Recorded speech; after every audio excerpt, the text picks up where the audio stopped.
sexto ano, tudo bem? Estamos aí novamente para uma aula de arte, hoje é a aula 5 e vamos dar continuidade então à arte na antiguidade. Agora falando um pouco mais específico então dos povos sumérios, assírios e persas que habitavam essa região ali da Mesopotâmia. Como objetivos, temos dialogar os princípios conceituais, proposições temáticas, repertórios imagéticos e processos de criação nas produções visuais. Pesquisar e analisar diferentes estilos visuais, contextualizando-os no tempo e no espaço. Então, os sumérios são então os habitantes, ou as pessoas naturais da Suméria, que fica então no sul da Mesopotâmia, onde atualmente está localizado o Iraque e o Kuwait. Durante muito tempo, acreditou-se que teria sido aí a primeira civilização a se desenvolver nessa região, então, localizada entre os rios Tigre e Eufrates. Então, como primeiros povos, a se fixarem nessa região, a estabelecerem-se ali e começar a terem esses registros artísticos, então, que a gente vem abordando. Na arquitetura, os sumérios, eles se destacam principalmente, então, nessa área arquitetônica, tá? Com a construção de vários templos e palácios, tá? Eles eram politeístas, ou seja, acreditavam, então, em vários deuses, e esses templos construídos serviam, então, de morada para esses deuses. E como esse exemplo, nós podemos citar os zigurates, tá? Que são um tipo, então, de torre ali com degraus, que parece um caminho para os céus, que tem até essa tradução. Esses zigurates, então, eles são muito parecidos com as pirâmides do Egito, mas tem uma diferença muito grande na sua utilização, essa estrutura imensa, esse bloco parece realmente, lembra essa base da pirâmide, e tem, então, esse intuito de ser esse local, essa casa para os deuses. Então, eles são... esse povo sumério é bem caracterizado pela construção dos zigurates. Esse é uma imagem do zigurate de Ur, no Iraque, que é um dos principais. Aqui temos uma imagem mais aproximada desse zigurate, essa escadaria, que realmente parece um caminho que leva aos céus.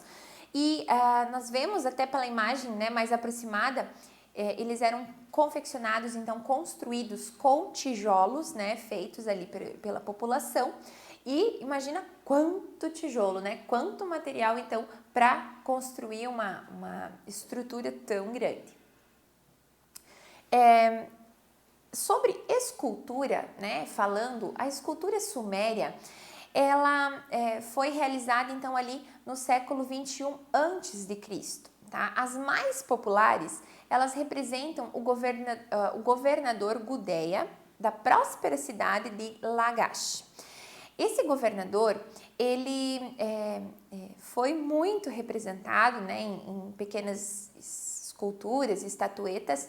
Ele até pedia para ser, então, existem várias, ele assim sentadinho, como essa imagem que eu tenho, então, que eu trouxe de exemplo, mas nós temos também o Gudea somente a cabeça ou o busto. Então, nós temos vários registros de esculturas geralmente representando, então, esse governador Gudea, que foi muito importante ali na região, para essa cidade de Lagash. E também ele gostava muito de aparecer aí nessas estatuetas. Os assírios, eles eram povos que viviam mais no norte da Mesopotâmia, Nós temos aqui circulado em vermelho, então, onde estão os assírios, nessa área da Mesopotâmia.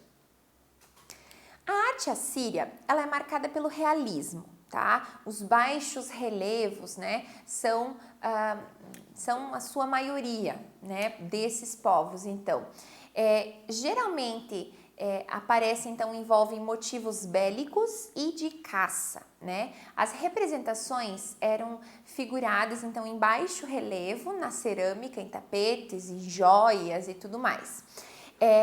Esse baixo relevo, ele não é considerado ali uma escultura, mas há um trabalho com essa superfície, então, para que ela fique, assim, em relevo. é muito difícil a gente separar, digamos assim, o relevo era, né, só desse povo, era, né, só dos assírios e tal. Porque a Mesopotâmia era uma única área, então, que envolvia todos esses povos. Então, há uma junção de muitos tipos de arte ali que os povos, então, né, contribuíam de uma forma geral. Sobre esses relevos, então, esse relevo em específico é uma caçada ao leão. Nessas representações, geralmente mostrava o rei caçando, né, abatendo esse leão, que queria representar assim aquele poder, a autoridade absoluta do rei, que nesse caso é a figura que está, né, com o leão nas mãos ali. Então, o leão tem todo esse simbolismo, né, de ser aquele, né, o grande animal que todos devem temer, é aquele, né, o rei da floresta, e onde o rei, então, mostra esse leão sofrendo nas mãos dele, né, sendo abatido, para mostrar, assim, o leão é o inimigo e o rei tem todo o poder sobre, né, os demais. Então, para mostrar essa força, essa vitalidade do rei. Essas cenas de relevo são muito comuns.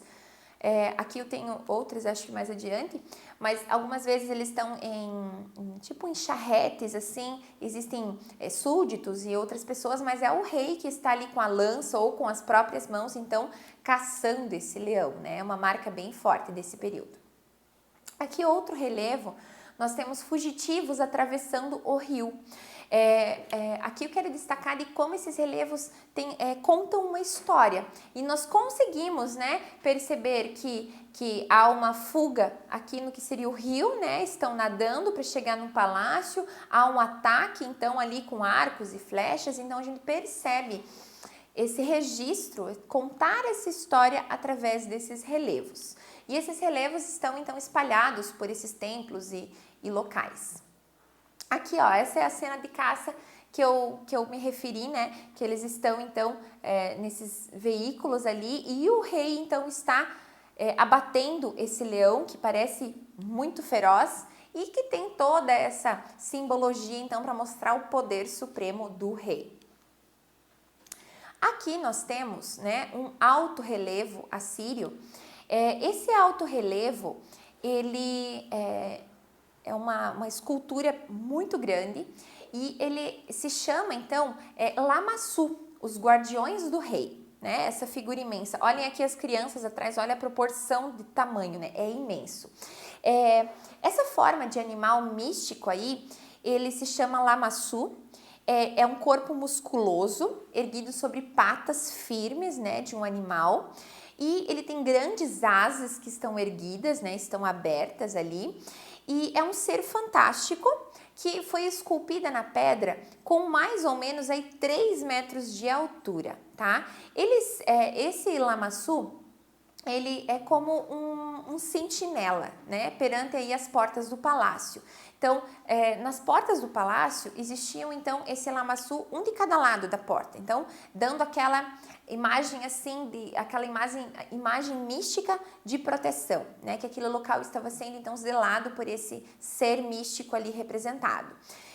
Observem que os detalhes, né, muito minuciosos desse trabalho. Então, a gente vê os detalhes da barba do rei. Então, o que também é importante ressaltar, esse ser, então, possuía o rosto, a cabeça do rei, né? Como se, de novo, exaltando essa figura, então, né? O detalhe das asas, né? Os músculos, as patas, é tudo muito detalhado. Realmente é um trabalho imenso, então, que servia como sentinela aí, né? Frente ao castelo, né? Ao palácio real. Os persas, eles se destacaram, então, na arquitetura também. Muitas vezes, suas esculturas, elas estavam integradas construções, então elas também se tratavam de relevo, né? Elas estavam embutidas nas construções. Eram obras muito grandes, luxuosas e feitas também para os reis. Então vejam que tudo nesse período ali era para exaltar a figura do rei, era uma coisa que envolvia muito essa ideia, né, do rei como figura suprema. Essa imagem é de Persépolis, que é uma cidade ali dos persas, e a arquitetura imponente, ela é trabalhada em prata e ouro, tá? Essas esculturas em relevo, elas simbolizam, então, oferendas ao rei. É como se as pessoas realmente trouxessem oferendas, então, para o rei, majestoso rei, né? Aqui nós temos também ruínas dessa cidade, Persépolis, que são um exemplo dessa arquitetura, então essa sobreposição de pedras, uma arquitetura simples, mas também, né, para o período bastante elaborada. Aqui ao lado nós temos também uma tumba, né, a do imperador Ciro, que também marca então essa população. Aqui temos outro relevo, agora um relevo colorido, né, mais em formato de mosaico, e retrata também muitos aspectos sociais, né, muito o dia a dia desse ambiente, mas sempre voltando aí para essa grandeza do reino e do império, né, o poder do imperador. Então, nós vemos, né, o que seriam talvez súditos, né, mas esse mosaico então já colorido neste relevo, que marca então toda essa arte da antiguidade, essa região da Mesopotâmia que é muito rica, mas realizando pesquisas a gente acaba encontrando pouco conteúdo, poucas imagens para trazer. Então, não há muitos, né? Não vamos dizer que é pouco, mas não há muito registro mesmo em imagens ou fotografias para a gente poder explorar um pouco mais. Mas espero que tenha aí contribuído, né, para falar aí, encerrar essa parte da arte da antiguidade com vocês. Um abraço e até a próxima!